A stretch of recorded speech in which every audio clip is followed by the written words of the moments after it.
Question number 5. Question number 5 to কি কৈছে চাব 2 মিটাৰ পাৰ ছেকেণ্ডক কিলোমিটাৰ পাৰ আৱাৰলৈ পৰিৱৰ্তন কৰা এতিয়া চাব ইয়াত দুটা সূত্ৰ থাকে প্ৰথমটো থাকে মিটাৰ পাৰ ছেকেণ্ডক কিলোমিটাৰ পাৰ আৱাৰলৈ নিলে কি কৰিব লাগিব আমি 18/5 পূৰণ কৰিব লাগিব আৰু কিলোমিটাৰ পাৰ আৱাৰক আমি মিটাৰ পাৰ ছেকেণ্ডলৈ নিলে কি কৰিব লাগিব 5/18 পূৰণ কৰিব লাগিব এটা আমাক কৈছে কি 2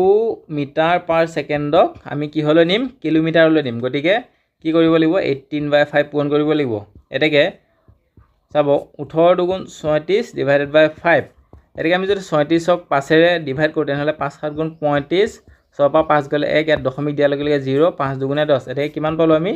7.2 কিলোমিটাৰ পাৰ আৱাৰ এটাকে অপচন কোনটো ৰাইট হ'ব option D is right answer question number 6 question number 6 টো কি বুলি কৈছে 72 কিলোমিটাৰ পাৰ আৱাৰক মিটাৰ পাৰ ছেকেণ্ডত নিৰ্ণয় কৰা এটা চাব মই কি বুলি কৈছিলো কিলোমিটাৰ পৰা আমি মিটাৰলৈ নিলে কি কৰিব লাগিব 5/18 পূৰণ কৰিব লাগিব এটাকে চাব 72 ইনটু